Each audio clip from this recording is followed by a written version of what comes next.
I'm Jeremiah Boucher, a commercial real estate investor with over 20 years experience. This show is designed to help you build your business, become a better real estate investor, and help you see opportunities that will keep you ahead of the competition. This is Finding Your Edge.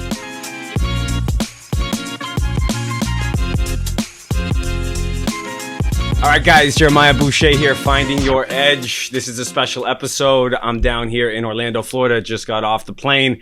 I'm with my good buddy, Jarred Elmar. He owns the Geneva Group. He's launching his book. It's called Built From Nothing. This guy is a respected person that I have been friends with for a damn long time, 10 plus years. He's done office, industrial, retail, multifamily, and he'll tell you a lot more about all that. He's done basically everything except for self-storage and mobile home parks. That's why we get along so well. Plus, he's a fitness freak too, so the guy loves to stay in great shape. He has a whole story about that, bodybuilding, and he might have been a stripper in his old days. So, but he's a great investor, so I want to bring him in on the show. Jarred, so good to have you, man. What's up, brother? I'm glad to be here. So good. See, now you already released the stripper part. Should I talk about the gay magazines for you? Hey, my audience already heard it, so we're all good. It's all out in the open. It's all in the book. That's it. So let's jump into it. Finding Your Edge, this is where I'm passionate about is you jumped in the industry. You were a financial manager? We were doing a radio show in the city I live in for really life insurance, estate planning, wealth transfer. And we had that show for a while, and then the world fell apart in GFC, and what year was that? Myself. What year was it? We stopped in 2008. Oh, wow. Yeah. The world fell apart. The wealthy weren't looking to transfer wealth anymore. They weren't that interested in that. They were just trying to get back to par. And really had to reinvent myself. And I was always investing in residential properties while I was doing the radio show. So I was selling life insurance, but as Kiyosaki always used to talk about, my money was actually in real estate, and I was actually doing financial services. Yeah. So that's what I love about your story is that everything crashed. You were in financial services. You were making good money. You're living in South Florida, and you had to rebuild. You had to from nothing, right? It was a reset. Yeah. Sure. So how did you find your edge in real estate? How did that progression go? And then how did you become self-aware of your skills to be successful where you're today? The hardest part is believing that when they're so saying in Wall Street, having money and lost it is worse than never making money at all. When you lose, like we lost, like a lot of guys, our brethren that never resurrected out of the ashes of 08, when you lose that mojo, you start to question if you just got lucky. And now all of a sudden your self-esteem is low. And a lot of people, if it wasn't for fitness, fall into that depression. So I really wasn't sure. I wasn't sure if I just got lucky. I was building the portfolio of houses. I was lucky enough to sell most of those houses in 2007 before the crash. So my business tanked, but the stockpile of cash that I made from the home portfolio really allowed me to start the new invention of my life, which was real estate. And I found a course. Same course as yours, Carlton Sheets, buy houses with no money down. I worked that course. Then I found out another course that talked about where all the value of the houses were on the courthouse steps. And then from there, I sell the houses, 08 happens. And now I start looking for the next mentor, the next course. Yeah. And that's where you and I met. Yeah. And that's why we're here in Orlando. Yeah. Right. The Commercial Academy. Yeah. It used to be creative commercial real estate with no money down or something. That's it. Yeah. Buy houses, no money down, buy a $10 million building with no money down. I had to hear how to do that. Yeah. So how did you pick your strategy? How did you jump into commercial real estate? Because it's a big jump from residential to commercial. I think the natural evolution for a real estate investor is residential to commercial. Probably won't go back to residential once you make that leap. And the natural progress would be single family homes to your 10-plex or your 20-plex apartment complex. I wound up doing a 156 unit apartment complex for my first deal. And I had the confidence to do that because of the course that I had and the camaraderie within the group that we're still part of. Yeah. And I bought that on the basement floor at $9,700 a door. Jesus. That deal was in the hood. It was the worst. It's what you never want to be stuck with if you can't if you can't sell it. Yeah. We renovated. We had a murder within 30 days. We had fires. We had a truck go through a building. We had every problem that could have happened with that property. But because we were on the basement floor and we bought it at the right time at the right basis, we wound up, making a killing for our investors 16 months later. Yeah. So that was really the start of it all, and that was the start of my syndication model. And I started to think about different product types: industrial, retail, office, because I didn't know if I can scale with multifamily, knowing how much trouble I had with that particular property. Yeah. Little did I know they're all multifamilies not built the same. That was Class C. If I would have went to garden style B, in good markets, I think I probably would have stayed on the multifamily path. Yep. Shame on me for not keeping it in the repertoire. Yeah. But industrial and retail has been really good to us. Yeah, yeah. I mean, I started with the trashiest of trashy mobile home parks, sex offenders. Cream of the crap. Criminals, everything, grinding out deals. I think it's good to get it out in the open. Get the worst out there, build up your skin, and be able to just take anything that comes at you. What were your personal skills that, one, gave you the confidence to jump into 156 units, and then you've grown. You've raised some serious money. You've bought some big assets. Like what? Because you're not a sharp guy. Like, I'm not a sharp guy in terms of, we're not Wall Street analysts. We didn't go to Ivy League schools. Yeah. It's like, what skills did you use to get to where you're at? I'm a Neanderthal. I'll be the first to admit it. I'm with you. So if I could do it, anybody can do this. So what, as far as when we transitioned, or? So, and then you could pause on this one, like your skills, your sales skills, whatever it was like your persistence, your innovation, creativity. What was it about you that got you into this competitive industry? I think it was the ignorance. Not knowing I could fail. Yeah. I think that's the most valuable thing a guy who's just starting out has, is not realizing how bad he could fall on his face. Yeah. I mean, when you don't have much to lose, and that's the one good thing about coming from a tough upbringing, no structure. You're on the base, just like the apartments. I was on the basement floor. Yeah. I only had one direction to go. So I think that in and of itself was the fuel that propelled me into going into having the impetus to go into retail and industrial and office, trying to find a way that I can scale a business, because I know I didn't just want to be a rogue investor. Yeah. I wanted to actually build a business that I can build, that I wouldn't have to continue to sell. Yeah. As you know, in the syndication model, in the fund model, you have a timeline. You got a hold period. Yep. And at some point, you need to arrive at that IRR, and that's the only way to do that is figure out an end date. And you make a great living doing that. But you get uber wealthy holding assets. Yeah. And just paying down debt 2 and 3 times over your career.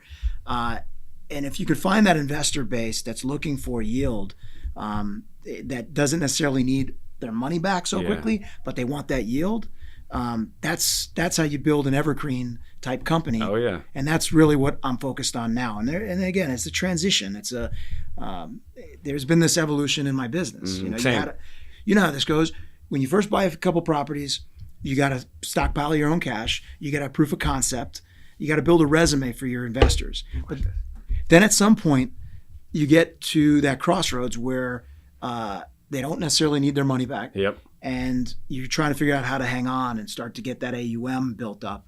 And that's the stage that we're at the last few years. I love how you mentioned delusion. Delusion is like one of your strongest qualities. I was just telling my girlfriend about this. She's opening a debt fund. I'm on my 5th fund. And if I knew what I didn't know back then, 10 years ago, I would have overthought every decision that 100%. I made. And I'm so glad that I just jumped into it, adapted, evolved, and that both of us just getting in the industry, right time, right markets. And I mean, right, what you create your own luck. It's not like, sure. Nothing fell in our lap, but we had good opportunities in front of us. So let's bounce to being an investor, because I think a lot of people think being a real estate business owner, which you shared, is building a team, having a system. You guys are very, very specific on the asset classes and the value that you add. But then being an investor from in your portfolio right now, like how are you analyze? Are you doing a lot of deals? Are you analyzing deals differently? Do you see a different strategy? I think the opportunities are going to start presenting themselves later on in the year. I think the lenders have to start purging weaker borrowers, because there's just going to be this glut of foreclosures in the next couple of years if they don't start purging the weaker borrowers. until that and give the stronger borrowers time. Because what's going to happen? You foreclose on a strong borrower who probably is the most suited to manage and operate and turn the tide, turn the property around.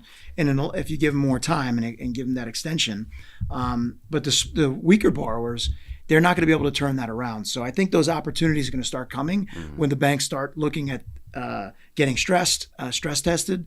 I think they're going to start purging those assets. And I don't think we're going to see a ton of opportunity prior to that. So we're doubling down right now on our acquisitions department. We're making more calls. We're sending out more letters direct to owners. Yeah. We're obviously on the phone with the brokers all the time. I think most of the guys are sitting on their hands right now, waiting for the opportunity. And it's been like that for the last year and a half because they're really, forget interest rates for a second, there hasn't been much capital flow. Until capital flow is what changes cap rates, not so much interest rates. Yeah. And the capital flow is starting to come. The banks are starting to open up because people are sitting on all this dry powder. At some point, they got to deploy it.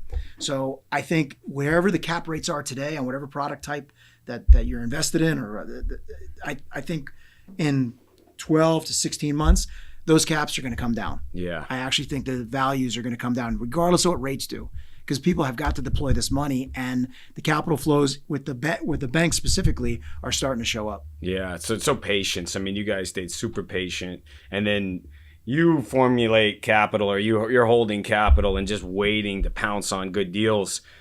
And you got a heck of a sales team, as we do. We just blanketing the market with throwing out LOIs, evaluating assets. I guess what's the indicator when you know you're onto something? Like great deal makers, they just know there's something there. Well, what is it that you see in a deal? I mean, I love it, and I know you know the answer to this. We are the visionaries. You know, guys like us are the visionaries. Then you got your number two, and then you got everybody else that makes whatever business you have repeatable. I have my analyst, I have my acquisitions guy. Those guys get so granular on the underwriting these days, where you just talk yourself out of more deals than you do. But sometimes it's not always about, what's on the sheet, right? It's the intangibles. So, the motivation of the seller, things that you might know about the businesses that are in the building, the synergy that, you can create that's not quite there yet. You can put a light at the corner, that all of a sudden, traffic's going 35 miles an hour in front of your center versus 60. Yeah. So those are the things that I'm really good at. And I'm the growth component of the business because of those intangibles that I can see. My acquisitions guy, as great as he is, he doesn't see that like I do. Yeah. My operations guy, as great as he looks at the numbers, and if the numbers don't look good, he's out. Yeah. And I'm like, wait a minute, okay, I get it. Let me look at the numbers and then tell me more about the backstory. Yeah, I know exactly what you mean, because there's this you try to train these guys that intangible, and it's just not there. Like as the visionary, you can't step away from making decisions to actually make a deal. Sure. There's all those things underneath it. The negotiations too. That's it. You know what to do and what to say and when to say it, and compared to other people in your office. Yeah. So do you have any negotiating tips that you use? You're a good negotiator. I've seen you. Anything that you recommend just when negotiating a deal? I think some of it is a bit instinctual. Yeah. I know everybody says, well, you can learn negotiation, and you definitely can. But I think there is that ability to kind of understand, really understand a perspective, having a high EQ where you really can understand somebody else's emotions and you have empathy for them. I always try to put my finger on it. I just kind of have a sense of where I could tug at heartstrings. Yeah. And again, I'm not saying to manipulate someone, but to emphasize why this could potentially be a great transaction. Yeah. So a big part of our business is negotiation, right? Millions of dollars can be won or lost through negotiation. You're not a bad negotiator. I've seen it. So I just appreciate it. Any advice to the audience or experiences you've had through good negotiating tactics? I mean, I think negotiation, a good negotiator is authentic. A good negotiator may be not necessarily polished. They're a bit more raw and they're more relatable. And I think that really is where my specialty is I am unpolished, authentic. I'm not a college grad. I don't talk with a huge vocabulary. I try to keep things in the most simplistic terms, when I'm dealing, whether it's a REIT that's the seller or a guy who's owned it for 30 years and he's 80 years old. I go into this the same way. And I think most people can catch on to somebody who's smarmy, salesy, and all of a sudden they, even subconsciously, I think people will pull back. I mean, we know some people that are very polished, and sometimes you start raising an eyebrow because it's almost too smooth. It is. So I think that's one thing, is just to be real and authentic. Don't try to try to outsmart somebody. Yeah. Get the information. That's the problem. Everybody wants to dictate terms or throw out a number.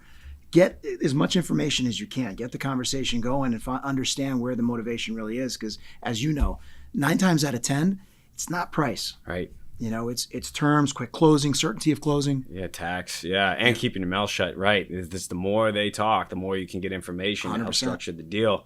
It's great. I think that with negotiation too, it's what you do really well, and you've done a lot of things poorly, and I've done a lot of things poorly, but you pull it off, and then you refine the business plan, and that's what experience gives to us.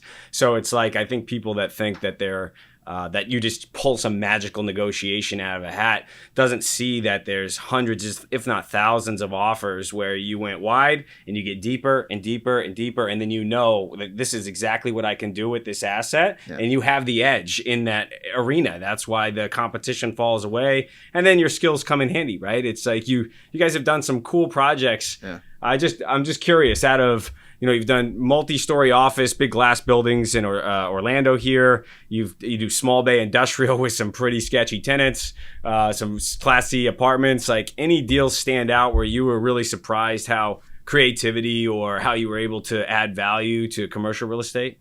Yeah, I mean, and just to take a quick step back, I mean, the one thing that I need to work on the negotiation side, because we're always lifetime learners, is the patience. Somebody like me who's got ADD, I want to get things done like now. Yeah.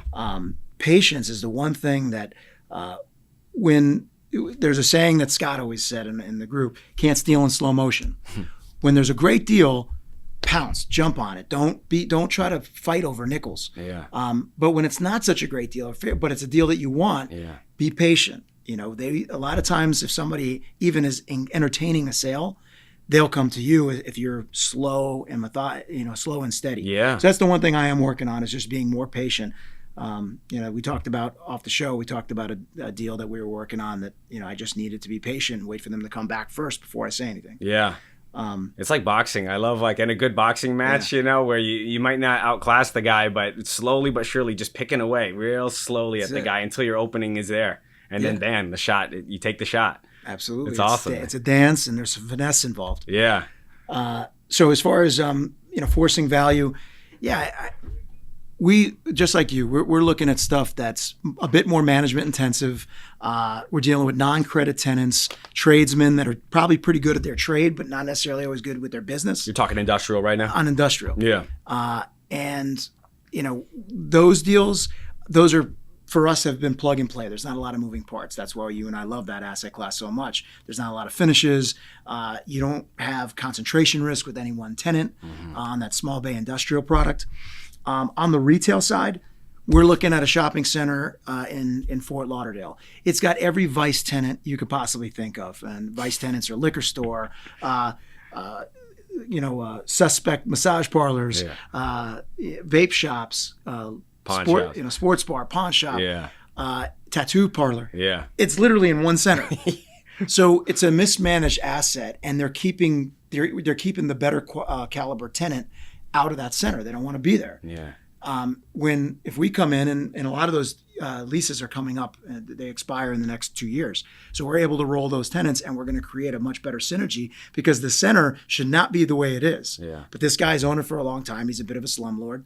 But the market that it's in is only getting better. So those are the type of things that we're looking for, is that hairy deal, fixable holes that, a lot of people just overlook. They're like, well, it's always been like that, so how am I going to make it different? Yeah. I know the market. Get those out of there first, and then you'll be able to get the traction, because the fundamentals are there: the traffic count, the parking, the visibility, the access. In South Florida here? Yeah. South So, Florida. and I think that's what people need to know is that you can either do all different asset classes, but you better know your market, or you stick to one or two asset classes, and then you can go broad in other markets. It's half the battles though in the market. It is. You know, that's where these guys in a good market. What is it? A good market disguises a lot of mistakes. Yeah. And there's a lot of people that have made a lot of mistakes and bought in tertiary markets, and they weren't looking at the fundamentals, the demographics. Are people moving in? Are they moving out? But in a good market, it's a frenzy and capital is flowing, so you're able to get out if you need to get out.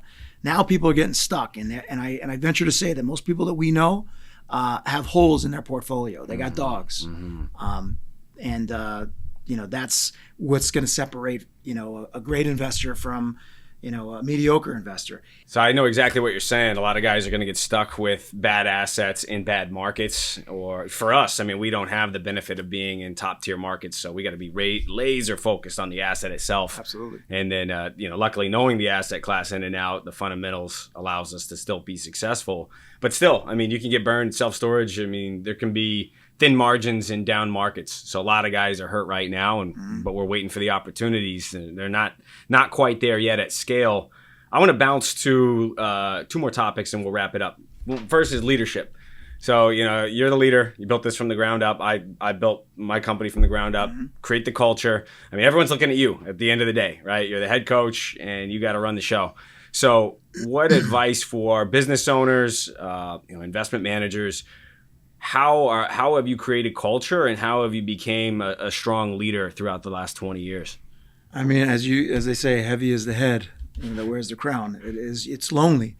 It's lonely to be the end decision maker where you have the responsibility of people's livelihoods. Yeah. Where I think we separate ourselves from other companies is, yes, we love making profits for our investors and obviously pocketing, our sweat equity. But there's an end game for me, and it's really building legacy, not building an empire, but building what that empire, using that empire as a tool to really generate legacy. The idea is taking people with you, as many people as you could take with you, you take with you. That's the legacy, changing people's lives. We change the course of each other's lives every day. And now I'm trying to do it more with much more awareness that, even just a smile changes somebody's day. For my office, where I kind of went against the grain is we set up a charity committee. We said, look, philanthropy is going to be a big part of my life as I get older. Let's start it now. And I want my people, my staff, my team to build that philanthropy muscle. So we built a charity committee where we get applications coming in from a bunch of local nonprofits. We go through this voting process. Nice. They tell us where they're going to earmark these funds for, and wherever the office feels that the money's best used is we go to a vote and the money goes there. So I'll earmark a certain amount of money and say, look, we're giving away X dollars this year. Let's go ahead and get the applications in. And we've been getting more and more each year. So I think we're up to 15 or 16 applications last year. And we gave it to two different organizations. Like a deal committee. Exactly. That's great. And the team has pride of ownership of that, and they feel like they gave the money because they put the time in. Yeah. That's been a big driver. I didn't realize how much until we won actually an award from the South Florida Business Journal as #3 best places to work in South Florida, specifically because they felt like this isn't just a matter of making rich people richer. This business of ours. Yeah. It's a means to greater good, which is help fellow man. And keep passing the torch and contribute and pass the torch to other people. Yeah. So they do it. Well, I know about you, which I admire. One of your leadership qualities is consistency. Like, man, you just show up. You just keep showing up. I've seen you be patient. You do a lot of deals, then you do a lot of deals. Kind of back to our old working out days of just rep after rep after rep. You just keep showing up every single day. And I think you're in and you're there. You're leading the office. You're not prancing around. I mean, I know you have a boat, but you're not out on the boat all the time. You're not flying in a jet. I don't have the lifestyle for the boat, but I can't get rid of it. So it's like I admire that. I lead by example. I lead from the front. I think that's where people really admire it. You hear stories like Elon laying on the ground of the factory floor. Right. I mean, he is the ultra level, and he says, that makes a big difference. Sure. People seeing that you're in the trenches and you're dealing with problems and you're dealing with the same challenges you have that they have in just your area of expertise in the business. So I love that part about you. I would like to see with working out, you know, you're healthy, you work out, you're a little older than me, and you stay in good shape. You had to throw that out there. You know, a little softer, but no, he's definitely softer. He's a strong guy. Yeah. So, like, how is that translated? One, like, into great things or great attributes or benefits in your life, and then great benefits in business. It's discipline, and it creates the discipline. You have good days, you have bad days. I got to tell you, you know, just full disclosure, I just finalized a divorce, and it was one of the hardest things I had to do. I can see how there's this downward spiral that happens for people that don't have fitness or as a lifestyle, where they get into drinking and drugs and, you know, bad decisions. I absolutely would have went that direction because I was with the person for 25 years. It's all I know. I'm 46 years old. My entire adult life was one personality. So if it wasn't for fitness, I would have went the other way. Yeah. And again, this all ties together. You build a good culture. I'm full disclosure with my office for the most part. They knew I was going through this process. They knew they had to step up because I wasn't going to be able to, my head wasn't there. You're right. I was dealing with personal things. So the only thing that was clearing my head was being in the gym.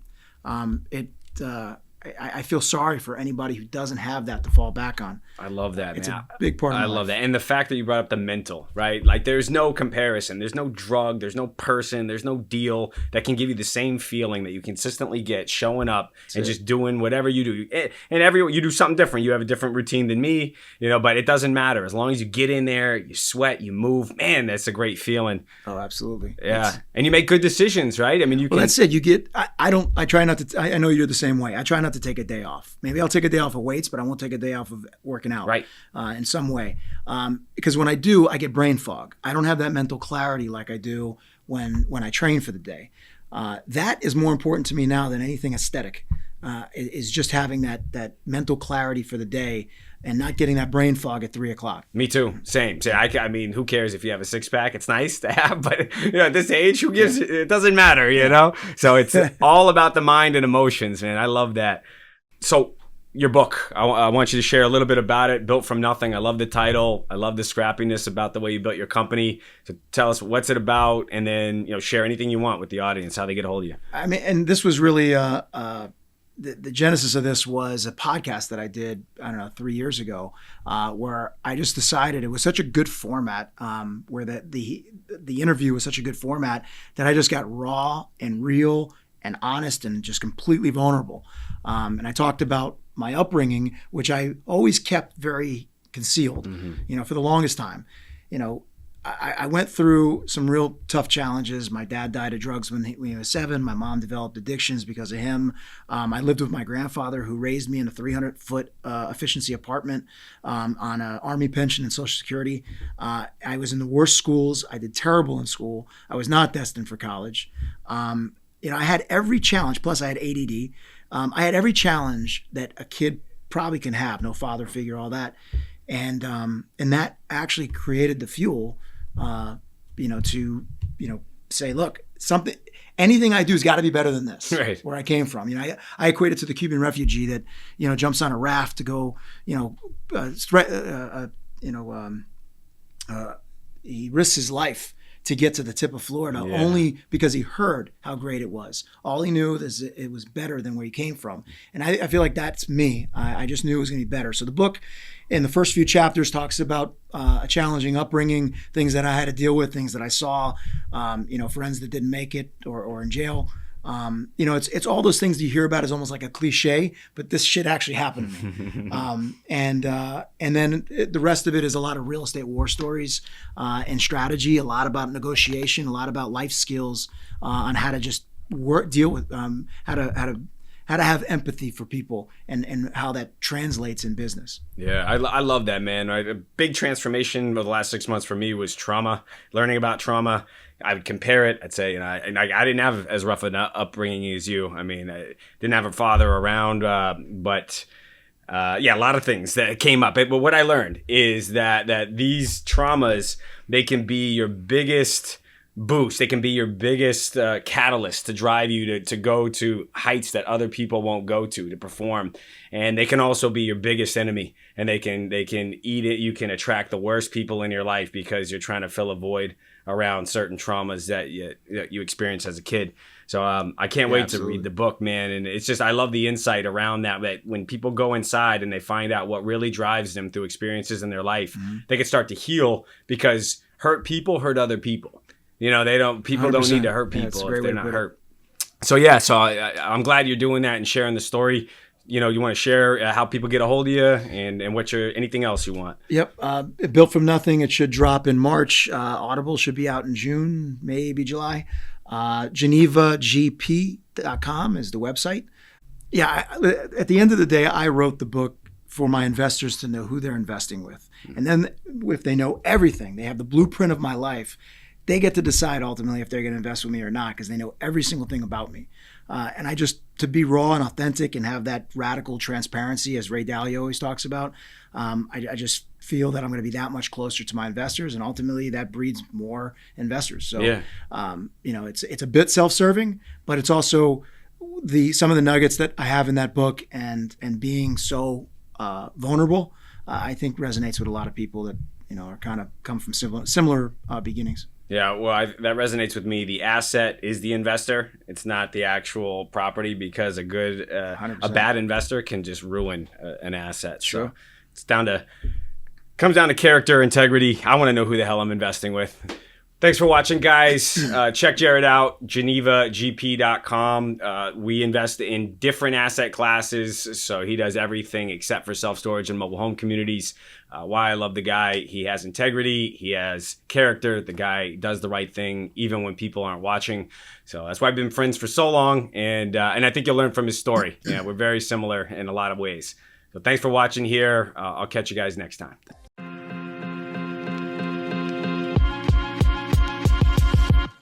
For more information on commercial real estate investing, go to patriotholdings.com. Thanks for listening to Finding Your Edge.